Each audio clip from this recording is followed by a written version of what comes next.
1.4 मधले सगळे सम सॉल्व्ह केले सगळ्यांनी? हो मॅम केले. कोणी कोणी केले?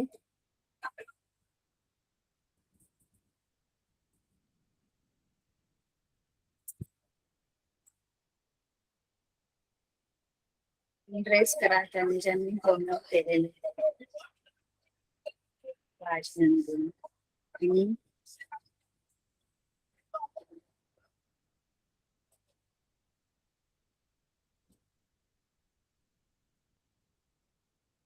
विभागच केला? हो मॅम मी केलं आहे.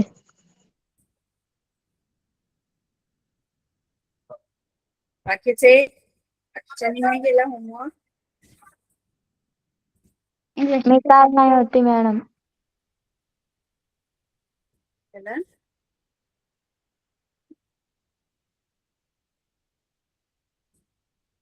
ठीक आहे. बघा मी तुम्हाला कालच सांगितलं ज्या दिवशी शिकवलं जाईल त्या दिवशी जर केला अभ्यास तर जास्त चांगलं लक्षात राहतं की नाही. कारण पुन्हा तर आपल्याला हे शिकवलं जाणार नाही. फक्त रिव्हिजन एखाद्या लेक्चर मध्ये पटापट पटापट सांगितलं जाईल. तर त्यापेक्षा मग तेव्हा आपल्याला कसं आता ज्या दिवशी शिकवलं जातं तेव्हा कसं होतं की 2-3 जास्त उदाहरणे शिकवली जातात एकाच प्रकारच्या. त्यामुळे ते जास्त व्यवस्थित लक्षात राहतात. आता 1.5 आपला शेवटचा जो याच्यामध्ये सराव संच आहे ते शाब्दिक उदाहरण येतात. काय असणार आहेत 1.5 मध्ये? शाब्दिक उदाहरणं असणार. ठीक आहे. आता शाब्दिक उदाहरणं जी आहेत की नाही त्याच्यामध्ये कसं असतं की समीकरणं आपल्यालाच तयार करायची असतात. अजूनपर्यंतची जी गणितं होती 1.4 पर्यंत त्याच्यामध्ये समीकरणं आपल्याला दिलेली होती आणि ती फक्त सोडवायची होती. शाब्दिक उदाहरणांमध्ये काय असतं? शाब्दिक उदाहरणांमध्ये शाब्दिक गणित असतं आणि त्याच्यावरून आपल्याला समीकरणं तयार करायची असतात आणि समीकरणं तयार करून ती सोडवायची सुद्धा असतात. बरोबर की नाही? शाब्दिक उदाहरणांमध्ये समीकरणं आपल्याला तयार करून ती सोडवायची सुद्धा आहेत. आता तयार करायची आहेत म्हणजे आता आपल्याला जी समीकरण आपल्याला जे शाब्दिक उदाहरण दिलेलं असणार तर आपल्या धड्याचं नाव काय आहे की 2 चलातील रेषीय समीकरण. 2 चलात. ठीक आहे. मग आपल्याला इथे 2 चलांचा वापर करायचा. समीकरण जी आपण तयार करणार आहोत ते समीकरण तयार करताना आपण 2 चल वापरणार आहोत. ठीक आहे. मग 2 चल कोणासाठी वापरायची तर तुम्ही जर उदाहरण वाचाल ते उदाहरण वाचल्यानंतर तुम्हाला कळेल अरे इथे ना 2 गोष्टींबद्दल आपल्याला विचारलेलं आहे किंवा 2 गोष्टी आपल्याला शोधायच्या आहेत कोणत्या तरी. मग ज्या कोणत्या 2 गोष्टी तुम्हाला शाब्दिक उदाहरणामध्ये शोधायच्या आहेत की नाही त्या 2 गोष्टींना 2 चल द्यायचं. म्हणजे आता समजा आईचं वय मुलाचं वय आहे तर आईचं वय एक्स मानू मुलाचं वय वाय मानू. मग त्यांच्यामध्ये तुम्हाला 2 अटी दिलेल्या अशी 2 गोष्टी शोधायच्या असणार त्यांना आपण चलाने आपण संबोधित करायचं डिनोट करायचं आणि 2 अटी पण असतात आणि त्या 2 अटींच्या आधारे आपण समीकरण तयार करायची. ती चल घेऊन समीकरण त्याप्रमाणे तयार करायची. अटी कोणत्या आहेत त्या कळल्या पाहिजे. 2 अटी कोणत्या दिलेल्या आहेत आणि त्या अटींचा वापर करून 2 समीकरण तयार करायची आणि आपण ती नंतर एलिमिनेशन म्हणजे आपली जी लोप करण्याची पद्धत आहे त्या पद्धतीने ती सोडवायची. कळलं मी काय बोलली? एवढं सगळं मी बोलले. एवढं सगळं बोलल्यानंतर तुम्हाला त्याच्यातलं किती कळलं?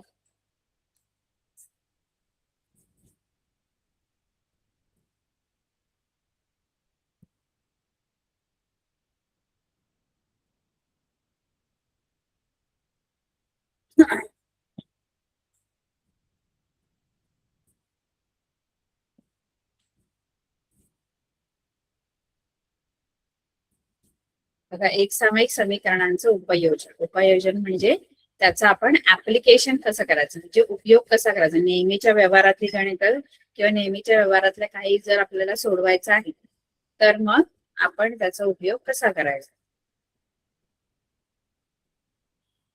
अशी बरीच उदाहरणं तुम्हाला इथे सोडून दाखवलेली आहेत. आपण डायरेक्ट याच्यामध्ये जाऊ. सराव संच 1.5 1.4 सगळ्यांना कळलेलं आहे. 1.4 हो मॅम कळलं आहे. हो मॅम कळालं आहे.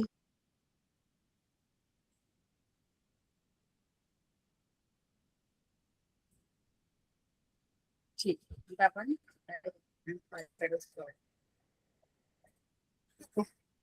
1.5 मध्ये तुम्हाला पहिलं गणित काय आहे बघा. काय सांगितलं मी की दोन गोष्टी आपल्याला विचारलेल्या असणार.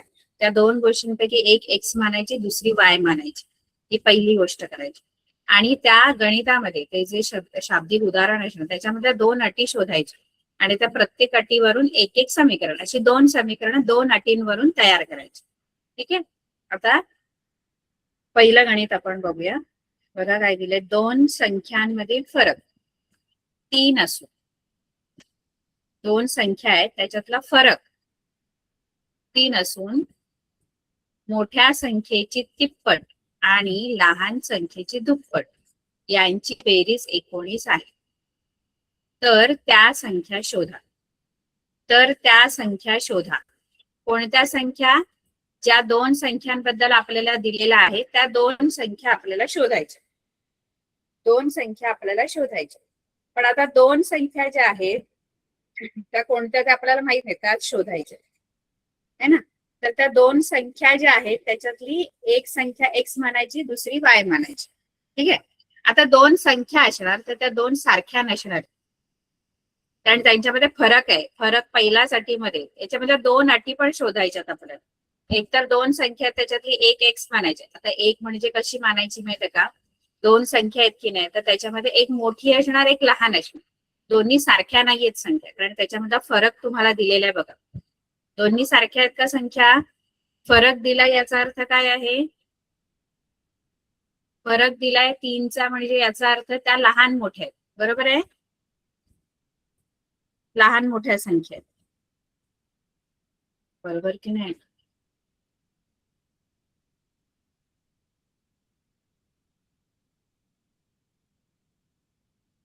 लहान मोठ्या आहेत. तर आपल्याला ज्या दोन संख्या आपल्याला शोधायला सांगितल्या त्याच्यातली मोठी संख्या आपण एक्स मानू. आवाज येतोय माझा?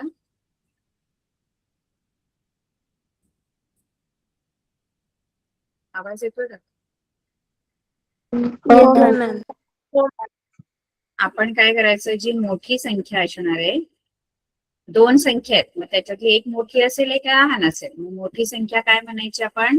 एक्स मान. आणि लहान संख्या जी आहे की नाही ती काय करूया आपण? वाय मान. ठीक आहे. आता हे दोन चल आपण घेतले एक्स आणि वाय. मोठ्या संख्येसाठी एक्स वापरतोय आणि लहान संख्येसाठी वाय वापरतोय. आता आपल्याला चल कळलं कोणासाठी वापरायचं आहे. आता आपण दोन अटी शोधायच्या. या उदाहरणामध्ये दिलेल्या दोन अटी शोधायच्या आणि त्या दोन अटींवरून दोन समीकरण तयार करायची. आता दोन अटी कोणत्या आहेत बघा. नीट जर आपण वाचलं तर पहिली अट कोणती माहिती आहे? दोन संख्यांमधील फरक 3 असून, म्हणजे दोन संख्या आहे ही पहिली अट तुम्हाला दिलेली की त्या दोन संख्यांमधला जो फरक आहे तो 3चा आहे.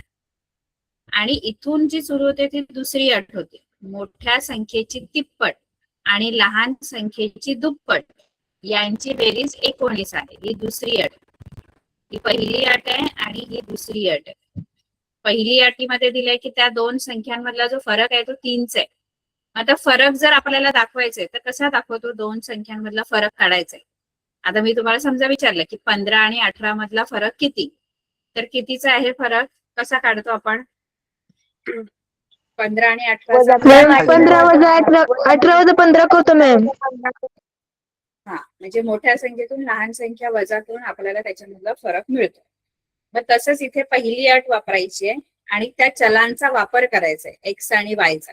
मग त्या एक्स आणि वायचा वापर करून आपण समजा याचं समीकरण तयार करायचं झालं आपल्याला, तर कसं बनेल समीकरण? आपली चल मोठ्या संख्येसाठी एक्स, हा, एक्स वजा वाय म्हणजे हा फरक आहे मोठ्या संख्येतून लहान संख्या. एक्स मोठी संख्या आहे, वाय लहान संख्या आहे. त्याच्यामधला जो फरक आहे तो कितीचा आहे? 3चा आहे. हे तुमचं पहिलं समीकरण आपल्याला मिळालं पहिल्या अटीवर. कळलं? पहिल्या अटीवरून पहिलं समीकरण. आणि इथे लिहायचं आहे वरती पहिल्या अटीनुसार असं लिहायचं. वरती पहिल्या अटीनुसार x वजा y बरोबर 3. हे पहिलं समीकरण तुम्हाला मिळालं. आता दुसरी अट काय आहे बघा. दुसरी अट अशी आहे की मोठ्या संख्येची तिप्पट आणि लहान संख्येची दुप्पट यांची बेरीज. आता तिप्पट, दुप्पट, चौपट, पाचपट, पट म्हटलं की गुणाकार असतो. मग मोठ्या संख्येची तिप्पट म्हणजे मोठ्या संख्येला 3 ने गुणायचं. तिप्पट म्हटलं की 3 ने गुणायचं. आणि लहान संख्येची दुप्पट म्हणजे लहान संख्येला 2 ने गुणायचं. यांची बेरीज केली. आता मोठ्या संख्येची तिप्पट म्हणजे कशी. मोठी संख्या x आहे तिची तिप्पट म्हणजे 3 ने x ला गुणायचं म्हणजे 3x. कळते का. मोठ्या संख्येची तिप्पट म्हणजे 3x. मोठी संख्या x आहे तिची तिप्पट केली. तिप्पट म्हणजे 3 ने गुणलं मोठ्या संख्येला. बरोबर आहे का. Yes ma'am. 3x आणि लहान संख्येची दुप्पट. लहान संख्येची दुप्पट काय येणार. लहान संख्येची दुप्पट काय आहे. 2y. 2y. 2y यांची बेरीज म्हणजे मोठ्या संख्येची तिप्पट आणि लहान संख्येची दुप्पट यांची बेरीज किती आहे. 19. म्हणून मध्ये बेरीजेचे चिन्ह. याची बेरीज 19 आहे. हे तुमचं दुसऱ्या अटीनुसार दुसरं समीकरण मला मिळालं.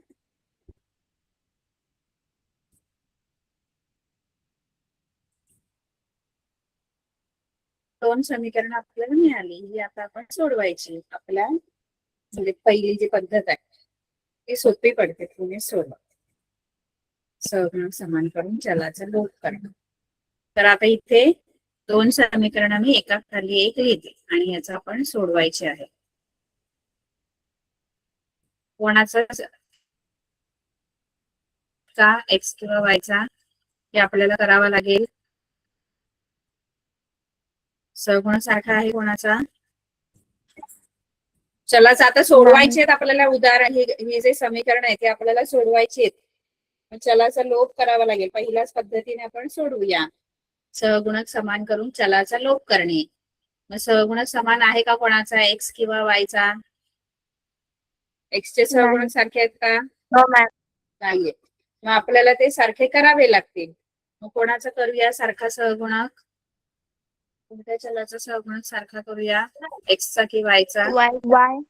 वायचा. हा वायचा करूया. कारण आपण मग काल शिकलो की ज्यांची चिन्ह वेगळे वेगळे त्यांचे सहगुणक सारखे करून त्याला घालवायचं. त्याचा जो लोप करायचा ते सोपं असतं. आता वायचा सहगुणक सारखा करण्यासाठी आपल्याला इथे 2 आहे आणि इथे 1 आहे सहगुणक. मग 1 आणि 2चा लसावी किती येतो.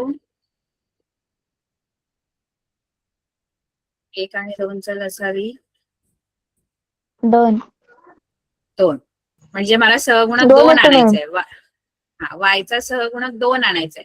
इथे आधीच 2 आहे बघा. इथे 2 आधीच आहे सहगुणक. म्हणजे या समीकरणाला गुणायची गरज आहे का. दोन्हीकडे 2 आणायचंय. इथे ऑलरेडी 2 आहे त्यामुळे याला गुणायची गरज नाही. फक्त मला काय करावे लागेल. समीकरण 1 ला गुणावं लागेल. कितीने गुणावं लागेल समीकरण 1 ला. 2. मी पुढे काही लिहिलंच नाही. असं का दिसतंय समीकरण.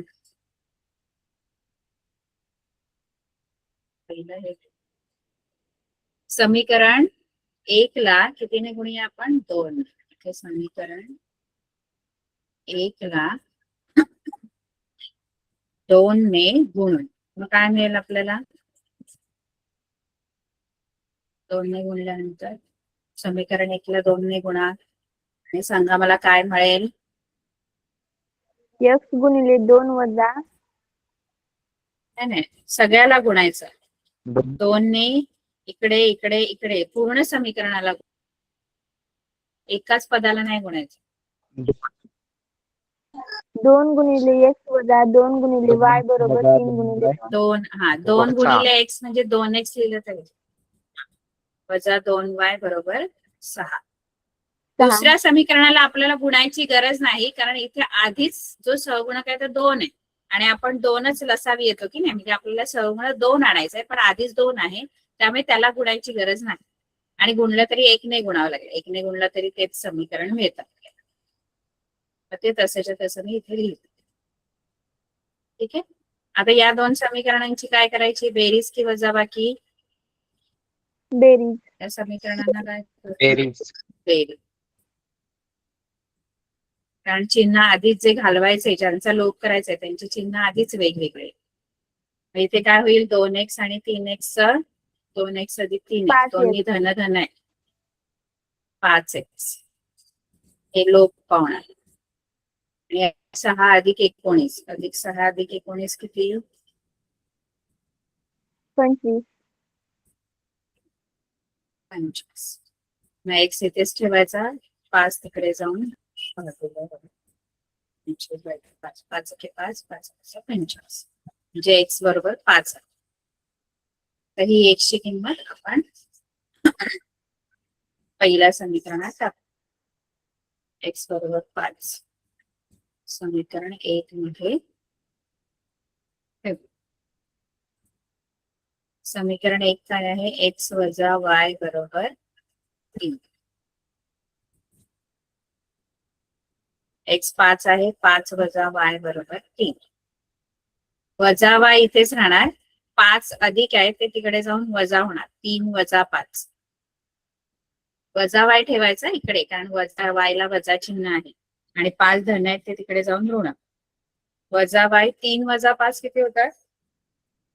वजा 2. वजा वजा वजा निघून जातात, y बरोबर आपल्याला x 5 मिळालेला आहे आणि y 2 मिळालेला आहे. x ही आपली मोठी संख्या होती, म्हणजे मोठी संख्या जी आहे ती मोठी संख्या आहे ती 3 आहे आणि लहान संख्या जी आहे किती आहे? 2. किंवा नुसतं संख्या लिहिल्या तरी चालते. ठीक आहे.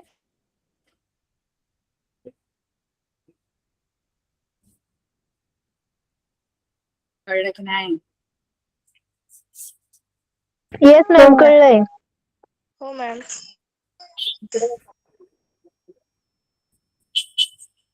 ठीक. आता आपण दुसरं गणित, पहिलं तर खूप सोपं होतं काही नाही त्याच्यात. ठीक आहे. आता दुसरं गणित काय आहे ते तुम्हाला एक कृती पूर्ण करायची आहे. हे गणित बऱ्याच वेळेला असं दिसलेलं आहे प्रिव्हियस इयर आधीच्या वर्षाच्या पेपरमध्ये किंवा असं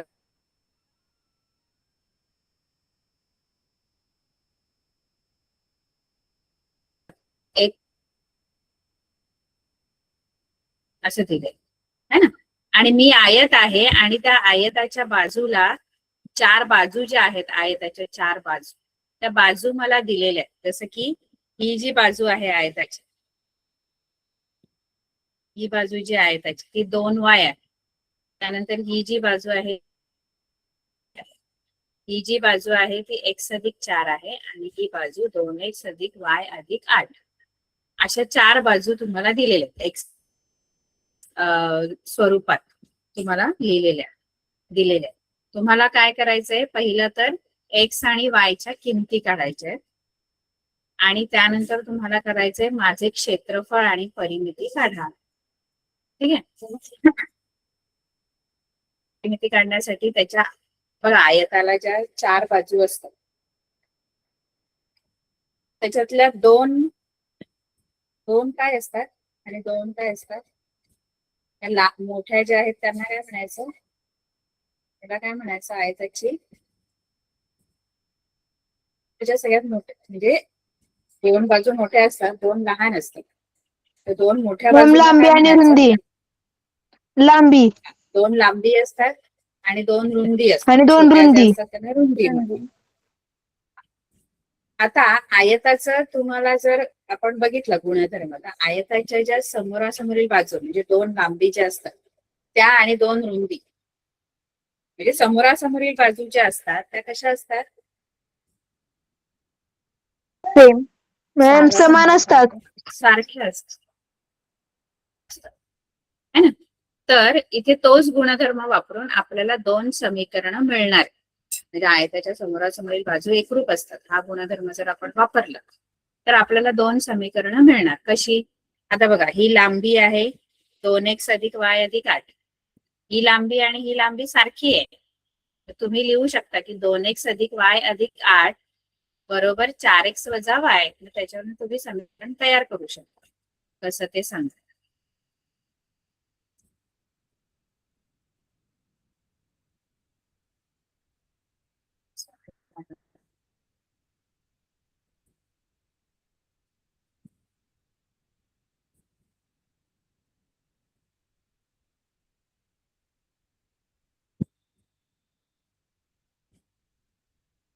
हे 2x अधिक y अधिक 8 आहे.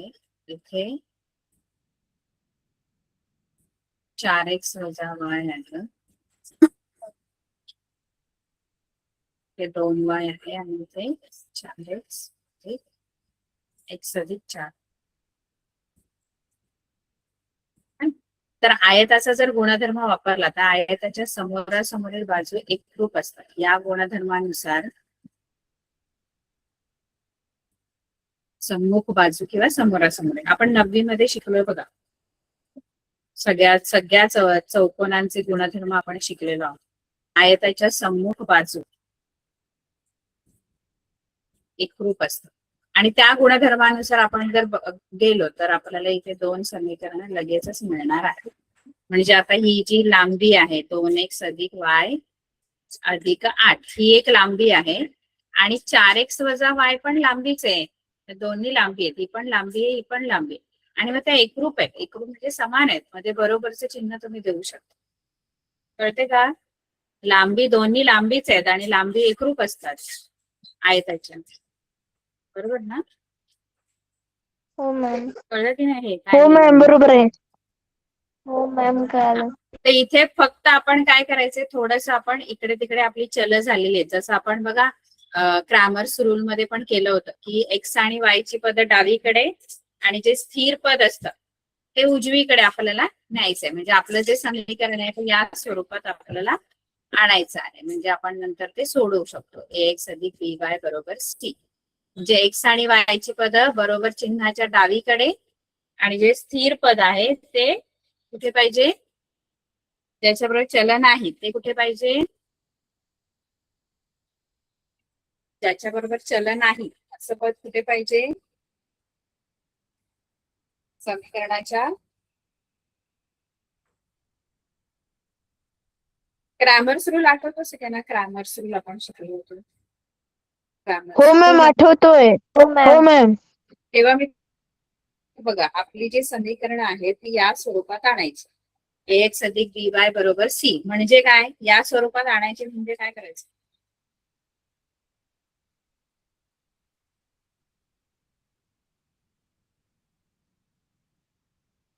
जी जी एक्स आणि वाय ची पद आहेत की नाही ती बरोबर चिन्हाच्या कोणत्या बाजूला पाहिजे? एक्स आणि वाय ची पद बरोबर चिन्हाच्या डाव्या बाजूला. डाव्या बाजूला. डाव्या आणि बाजूला. जे स्थिर पद आहे त्याला कुठे पाहिजे जागा? स्थिर उजव्या बाजूला. बरोबर चलन आहे ते कुठे पाहिजे? उजवीकडे. आता इथे कोण कोण जागेवर नाहीये? हा जागेवर आहे बरोबर 2x. 2x बरोबर आहे जागेवर. एक्सचं पद आहे ना, एक्सचं पद बरोबर चिन्ह बघा इथे आहे बरोबरचं चिन्ह. त्याच्या ही डावी बाजू आहे आणि इकडची उजवी बाजू आहे. तर इथे कोणाकोणाची जागा चुकली आहे ते सांगा. कोण कोण जागा चुकलं? कोण जागेवर नाहीये? 8. हा 8 जागे. 4x वजा y. हा हे दोन्ही पण चुकीच्या जागेवर आहे. 4x वजा y हे उजवीकडे आलेत. उजव्या बाजूला आले त्यांना डावीकडे न्या आणि हे 8 जे आहेत ते डावीकडे नको ते उजवीकडे पाहिजे, मग त्याला इकडे आणा. ठीक आहे, कळलं का? हे आलं येस पाहिजे हा, मॅम हे. कळलं. मग हे हो 2x मॅम अधिक y बरोबर जागेवर आहे. हे दोन पद बरोबर जागेवर आहेत, तर त्यांना इथेच ठेवणार आहे मी. 2x हे डावीकडे नाही लिहित कारण मी ते उजवीकडे नेणार आहे, म्हणून 8 नाही लिहायचे, ते तिकडे लिहायचे, बरोबर चिन्हाच्या उजवीकडे लिहायचे. आता हे दोन्ही पद मी इकडे आणते, 4x पण आणि वजा y पण. 4x इथे अधिक आहेत त्यामुळे इकडे येऊन ते वजा 4x होतील आणि वजा y आहे तो इकडे आल्यावर अधिक y आणि बरोबर या बाजूला काय लिहू उजवीकडे वजा 8. बरोबर उजव्या बाजूला वजा 8. ठीक आहे, आता फक्त काय करा x ची पद एकत्र करा, y ची एकत्र करा. म्हणजे हा 2x डावीकडेच आलेले आहेत, बरोबर चिन्ह इकडे, बरोबर चिन्हाच्या डावीकडेच आहेत ते. पण आता 2 चल x चे 2 पद असल्यामुळे त्यांना एकत्र करा. y ची 2 x ची 2 एकत्र करा. 2x वजा 4x किती होतात? वजा x वजा 2x. 4x वजा 2x. वजा ठीक आहे? 2x. बरोबर वजा 2x आणि अधिक y अधिक y, हे पण अधिक y आहे, हा पण अधिक y आहे. अधिक y अधिक y, 1y 1y आहे ते, अधिक 1y अधिक 1y म्हणजे किती y झाले? y म्हणजे 1 असतो अधिक 2y. 2y. 2y. अधिक अधिक 2y बरोबर वजा 8. ठीक आहे, आता फक्त हे समीकरण जर तुम्ही नीट बघितलं तर इथे 2 आहे, इथे 2 आहे आणि इथे 8 आहे. यांना भाग जातो बघा पूर्ण समीकरणाला, कशाने जाईल? कितीने जाईल भाग? हो आणखी मॅम, थोडं 2 सोपं नेच जाईल. समीकरण आपल्याला मिळू शकतं. 2 ने जाईल. मग कसं बनेल समीकरण आपलं? 2 ने भाग लावल्यावर इथे 2 ने, इथे 2 ने आणि इथे 2 ने, ते 2 2 निघून जाईल. इथे पण 2 2 आणि इथे वेगवेगळे द्यायचे. समीकरण कसं बनेल? 2 ने भाग लावल्यावर इकडे 2 ने भाग लावल्यावर काय राहणार? 2 2 गेले, किती राहणार?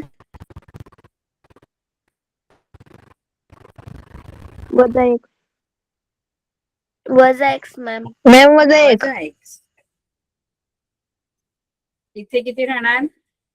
वजा x अधिक अधिक y. 2y. नाही मॅम, अधिक y y. बरोबर 4. नाही 2y वजा नाही, 4. 2 ने भागला. Yes ma'am. अधिक y. अधिक y बरोबर वजा 4. अधिक y हे बरोबर पहिलं वजा समीकरण 4. आपल्याला मिळालेलं आहे. वजा 4. आता हे सोपं समीकरण आपल्याला पहिलं मिळालेलं आहे.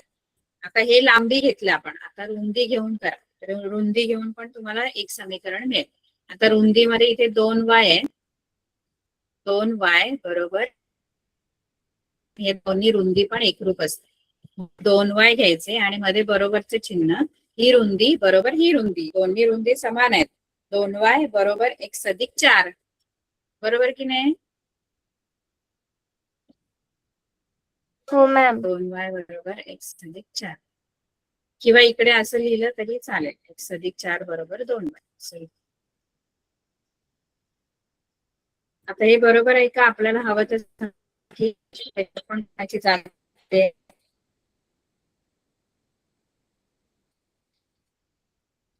दोन वायची आणि 4ची. मग हा 2y इकडे जाणार, अधिक 2y तो इकडे आल्यावर वजा 2y होईल आणि अधिक 4 आहे ते इकडे आल्यावर वजा 4. हे तुमचं सोपं दुसरं. आता मी दोन्ही समीकरण लिहून घेते. वजा x अधिक y बरोबर वजा 4 आणि x वजा 2y बरोबर वजा 4. ही दोन्ही समीकरण आपण सोडवायची. कोणतं चल घालवायचं? x. एक्स एक्स जातो बघा, त्यांचा सहगुणक पण सारखा आहे. त्यामुळे फक्त बेरीज करा या समीकरणांची बेरीज केल्यावर वजा एक्स अधिक एक्स निघून जाणार. इथे किती उत्तर येईल? अधिक वाय वजा 2y.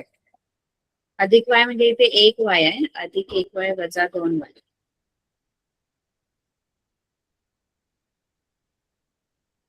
वाय वजा वाय धन वाय की ऋण वाय? वजा. ऋण वाय आणि ते वजा 4 वजा 4 ऋण 4 ऋण 4 8 ऋण 8 ऋण 8. चिन्ह द्यायचं ना, मोठी संख्या म्हणजे दोन्हीचं सारखं चिन्ह आहे, त्यामुळे तेच द्यायचं. हे ऋण ऋण निघून जातं. मग y ची किंमत आली 8. ठीक आहे. तर ही y ची किंमत मी कोणत्या तरी एका समीकरणात ठेवते. ही किंमत समीकरण 1 मध्ये ठेव. कळतंय?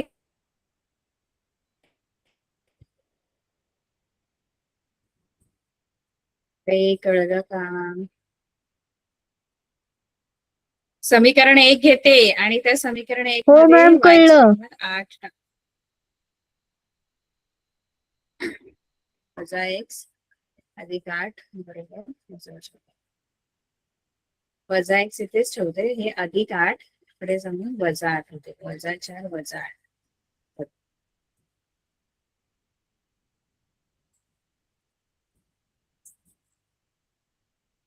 वजा x बरोबर वजा 12. 12 येणार ना? वजा 12 वजा 4 वजा 8. हो मॅम. हो मॅम. वजा जाणार x बरोबर 12. म्हणजे x ची किंमत 12 आली आणि y ची किंमत किती आलेली आहे?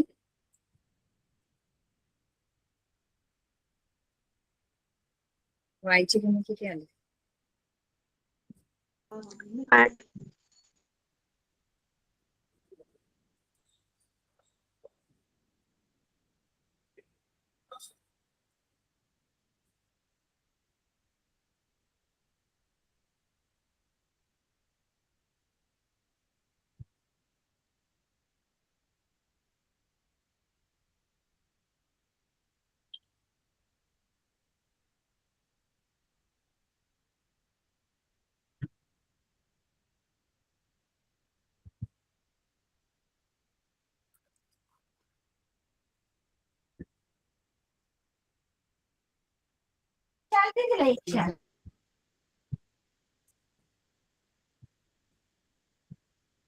तर x 12 आलं, y 8 आलं. आता आपल्या इथे संपलं नाही. x आणि y म्हणजे आपलं उत्तर नाहीये. आपल्याला काय काय करायचंय? x आणि y च्या तर किमती काढायच्याच आहेत. आपल्याला कृती पूर्ण करायची आहे. कृतीमध्ये पहिला आपल्याला काय दिलंय की x आणि y च्या किमती काढा. त्या आपण काढलेल्या आहेत. पण नंतर आपल्याला दिलंय माझे क्षेत्रफळ आणि परिमिती पण काढा. म्हणजे या आयताचं क्षेत्रफळ आणि परिमिती सुद्धा आपल्याला काढायची आहे. क्षेत्रफळ आणि परिमितीसाठी लांबी आणि रुंदी पाहिजे. मग लांबी आणि रुंदी आधी काढावी लागेल. ठीक आहे. आता लांबी म्हणजे एक्स लांबी नाहीये किंवा वाय रुंदी नाहीये, तसं नाहीये. आपल्याला लांबीसाठी काय करावं लागेल? लांबीसाठी आपल्याला हे पूर्ण जे एक्सप्रेशन आहे 2x अधिक y अधिक 8 ही जी राशी आहे, ही राशीची किंमत आपल्याला काढावी लागेल. किंवा मग याची काढा 4x वजा y. दोन्हीचं उत्तर सारखंच येणार आहे. कळते मी काय बोलते? आपल्याला आयताचं क्षेत्रफळ काढायचंय किंवा परिमिती काढायची आहे. पण क्षेत्रफळ आणि परिमितीसाठी काय पाहिजे? त्याची लांबी क्षेत्रफळ आणि रुंदी. परिमितीसाठी काय पाहिजे? लांबी रुंदी. बरोबर आहे. मग लांबी रुंदी म्हणजे एक्स आणि वाय लांबी आणि रुंदी नाहीये. खूप मुलांना असं वाटतं एक्स म्हणजे लांबी, वाय म्हणजे रुंदी. तसं नाहीये. आपल्याला लांबी आणि रुंदीसाठी त्यांनी दिलेले आहेत. हे जे राशी दिलेले आहेत, म्हणजे आता ही लांबी आहे 2x अधिक y अधिक 8 किंवा मग ही 4x वजा y, ही पण लांबीच आहे. कोणतंही एक तुम्ही कोणती एक राशी घ्या आणि त्याची किंमत काढा आणि ती तुमची लांबी असणार. आणि या दोघांपैकी कोणती तरी एक राशी घ्या, ती रुंदी आहे. बघा कोणतीही घेतली तरी त्याची किंमत सारखीच येणार. लांबी सारखी आपण घेऊन बघू पाहिजे. ठीक आहे. मग लांबी काढू आधी आणि मग रुंदी काढू. तर लांबी जर काढायची आहे तर लांबीसाठी एक तर तुम्ही हे वापरू शकता किंवा मग दुसरं एक्सप्रेशन कुठलं दिलेलं आहे लांबीसाठी. दुसरं काय दिलंय 4x वजा y. कुठलंही एक वापरा, दोन्हीसाठी एकच किंमत येणार आहे. दोन्ही नाही वापरायच्या कारण दोन्ही लांबीच आहेत. तुम्ही बोलाल अरे हे एक्सप्रेशन वेगळं वेगळं आहे. जरी एक्सप्रेशन ते जरी राशी वेगवेगळ्या असतात तरी त्या सारख्या आहेत, त्याची किंमत सारखीच येणार आहे. कळलं का मी काय बोलली?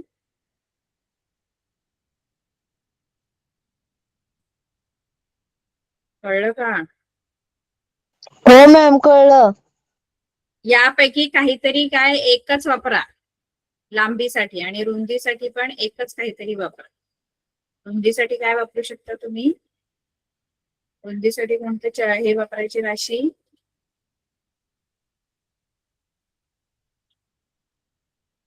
रुंदीसाठी काय वापरायचं?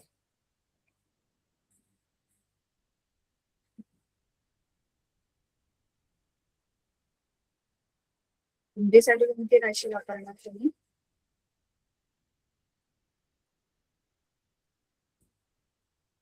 रुंदी जर शोधायची आहे तर काय वापरा?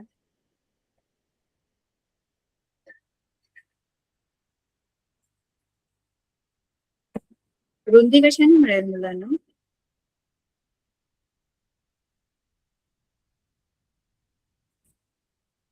आवाज येतो माझा? हो मॅम येतोय. येस मॅम येतोय. रुंदी कशाने मिळेल आपल्याला? रुंदी कशी मिळेल?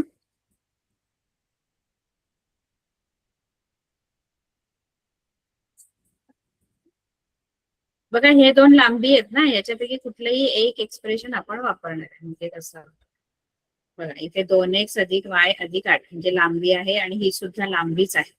तर मी इथे किमती टाकते. आता x च्या जागेवर 12 टाकते आणि y च्या जागेवर 8 टाकते आणि मग असं करून मी ती लांबी मिळवणार आहे.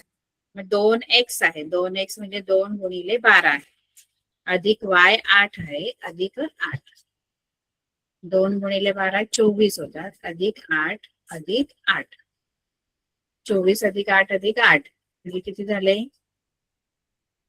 24 अधिक 16 म्हणजे किती झाले? 23 झाले. बरोबर. आता याच्याने पण लांबी तुम्हाला Yes, 40च ma'am. मिळणार आणि हे जरी एक्सप्रेशन वापरले ना 4x वजा y त्याच्याने पण 40च मिळणार. कसं? 4x म्हणजे 4 गुणिले 12. मॅम सांगू x का 12 आहे. कसं? आणि वजा y म्हणजे 8. आता 12 × 48 होतात, वजा 8 म्हणजे 40च मिळणार. म्हणजे दोन्ही एक्सप्रेशन वापरायची गरज नाही कारण त्या दोन्ही लांबीच आहे. तुम्ही कुठले एक्सप्रेशन वापरले तरी तुम्हाला सेमच आन्सर मिळणार. ठीक आहे. रुंदीसाठी काय वापराल? रुंदीसाठी पण काहीतरी एकच वापर. कोणतं वापरताय रुंदीसाठी?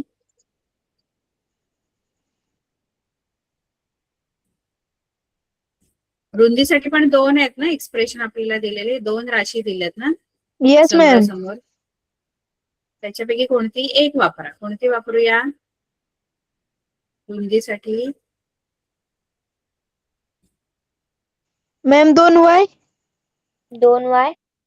2y वापरा, नाहीतर मग x अधिक 4 वापरा. कोणती चालेल, तर मला सेमच आन्सर मिळणार. 2y वापरलं तर 2y म्हणजे 2 मॅम गुणिले 2 8 कंसात 8 बरोबर त्याचं पण उत्तर म्हणजे 16 येईल. येणार. आणि दुसरं जरी वापरलं आपण, दुसरं काय होतं? रुंदीसाठी x अधिक 4 आहे ना. Yes ma'am. x अधिक 4, x म्हणजे 12 अधिक 4 म्हणजे बरोबर 16च आहे. काही वापरा, एकच वापरायचं तुमचं ते. पण दोन्ही लांबी आहेत तर त्या सारख्याच असणार किंवा दोन्ही रुंदी आहेत तर त्या सारख्याच असणार. आता लांबी आणि रुंदी मिळाली आपल्याला. लांबी 40 मिळाली आणि रुंदी मला 16 मिळाली. आता मी परिमिती काढणार आणि क्षेत्रफळ काढणार. आयताची परिमितीचं सूत्र काय?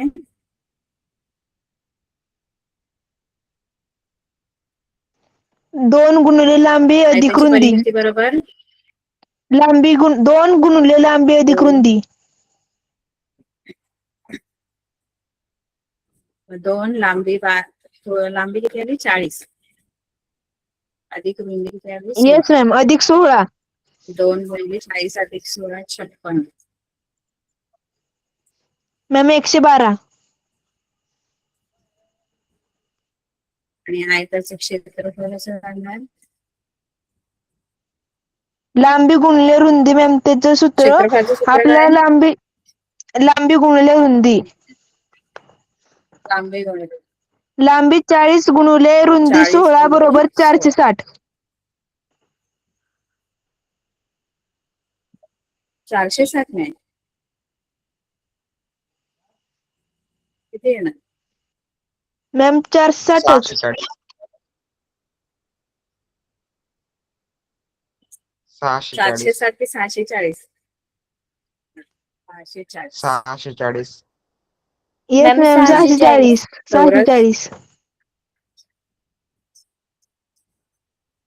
चौरस एकक आणि याचं एकक द्यायचं. जर सेंटीमीटर वगैरे दिलं नाहीये ना आपल्याला काय, त्यामुळे एकक लिहून टाकायचं. ठीक आहे, हे आपलं दुसरं गणित झालेलं आहे.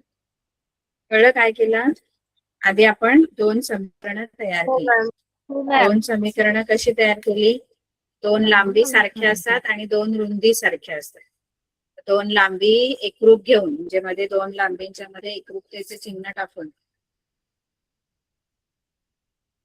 आपण एक समीकरण तयार केलं आणि 2 रुंदी एकरूप घेऊन आपण दुसरं समीकरण तयार केलं. ती दोन्ही समीकरणं मी सोडवली. मग एक्स आणि वायच्या किमती मिळाल्या आणि एक्स आणि वायच्या किमती मिळाल्यानंतर लांबी शोधली, रुंदी शोधली आणि परिमिती आणि क्षेत्रफळ काढले. बरोबर? हे लिहून घेतलं का तुम्ही सगळ्यांनी गणित? नाही मॅम. नाही मॅम. लिहायचं आहे की तुम्ही सोडवणार आहे कसं काय?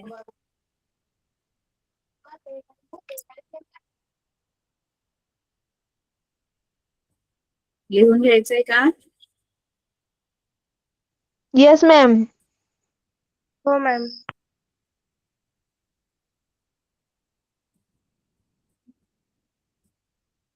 लिहून घ्यायचं.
मॅम झालं.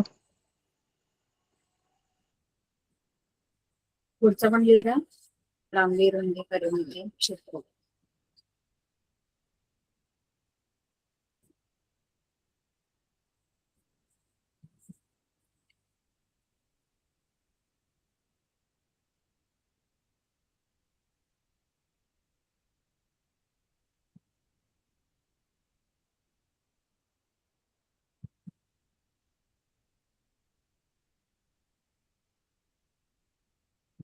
झालं?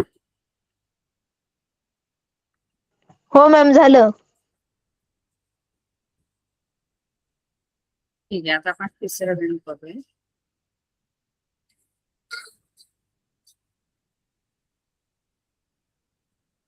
तिसऱ्या गणितात काय आहे बघूया. वडिलांच्या, झाले ना सगळ्यांचे लिहून?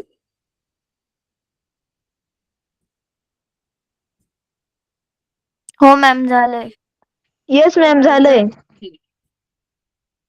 वडिलांच्या वयामध्ये मुलाच्या वयाची दुप्पट मिळवल्यास बेरीज 70 येते आणि मुलाच्या वयामध्ये वडिलांच्या वयाची दुप्पट मिळवल्यास बेरीज 95 येते. तर दोघांची वये काढा. दोघांची वय काढायची.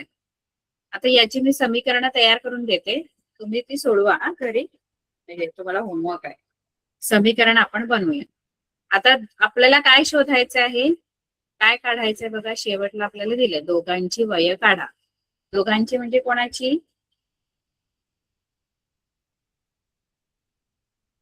दोघांची म्हणजे कोणाची वय काढा?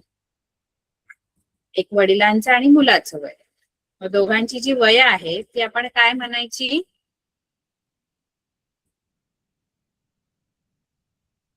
काय म्हणायची? वडिलांचे वय एक्स काय आणि वाय. म्हणूया? मॅम एक्स आणि वाय. एक्स आणि वाय. वडिलांचे वय एक्स आणि मुलाचे वय वाय. वाय मान. ठीक आहे. आता एक्स आणि वाय आपल्याला चला मिळालेले. आता अटी बघूया काय आहे. 2 अटी आहेत. तर पहिली अट जी आहे ती इथे आहे. वडिलांच्या वयामध्ये मुलाच्या वयाची दुप्पट मिळवल्यास बेरीज 70 येते. ही पहिली अट आहे. आणि मुलाच्या वयामध्ये वडिलांच्या वयाची दुप्पट मिळवल्यास बेरीज 95 येते. ही दुसरी अट आहे. आता पहिली अट काय आहे? वडिलांच्या वयामध्ये. आता वडिलांचं वय काय आहे?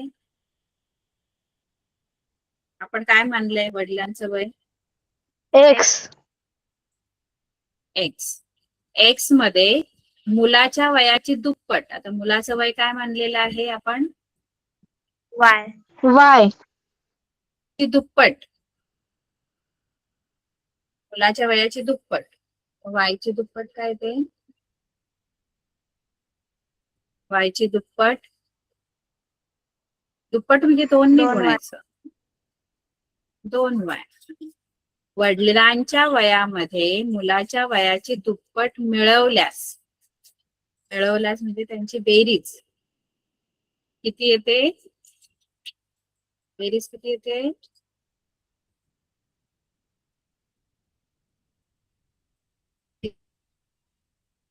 मुलाच्या वयाची दुप्पट मिळवल्यास बेरीज किती येते? दिले आपल्याला बेरीज त्यांनी. बघा, वडिलांच्या वयामध्ये मुलाच्या वयाची दुप्पट मिळवल्यास बेरीज किती येते?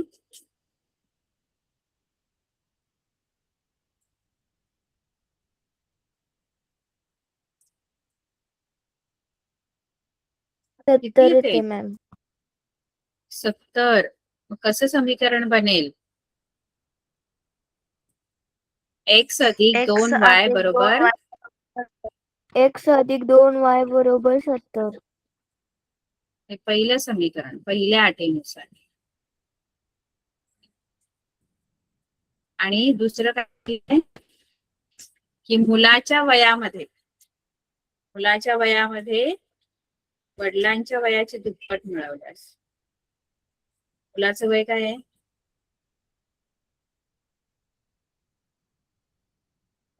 मुलाच्या वयामध्ये वडिलांच्या वयाची दुप्पट मिळवल्यास बेरीज 95 येते. मुलाचं वय काय आहे? एक्स. मुलाचं वय कुठे एक्स आहे? मुलाचं वय वाय आहे. वाय. वाय आहे. त्याच्यामध्ये वडिलांच्या वयाची दुप्पट. वडिलांचं वय किती आहे?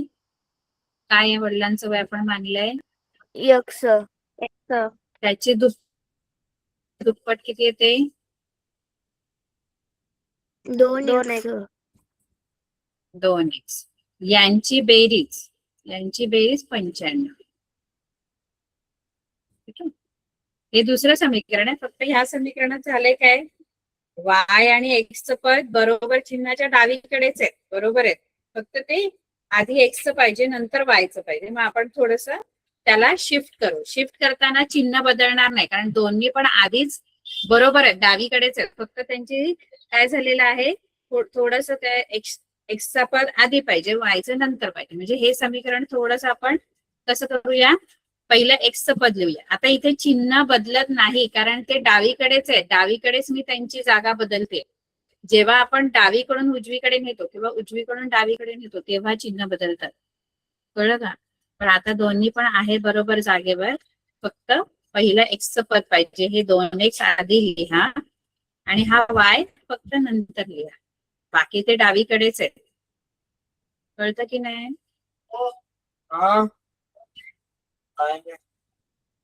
कारण अटीनुसार आपण जर गेलो तर अटीनुसार y मुलाच्या वयामध्ये, हे कळलं का? हो मॅम. हो मॅम. आपण x आणि y ची बाजू बरोबर आहे, ते डावीकडेच आहेत, फक्त x पद आधी लिहितो आपण. नेहमी आपल्या नेहमीच्या याच्यानुसार x आधी लिहायचं, सो मग y. हा x पद 2x आहे ते आधी लिहिलं आणि y नंतर लिहिलं, बरोबर 95. अशी 2 समीकरणं आपली बनलेली आहेत.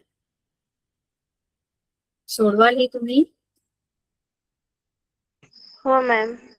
Yes ma'am. कळली कशी समीकरण बनली? समीकरण बनली मॅम. कशी कळलं? हो मॅम. हो मॅम. ठीक. पुढच्या हे सोडवा फक्त. आता सोडवलं लगेच तरी चालेल, 5 मिनिटं लागतील. ठीक आहे, पुढच्या लेक्चरला भेटू. Okay ma'am, thank you. Okay ma'am.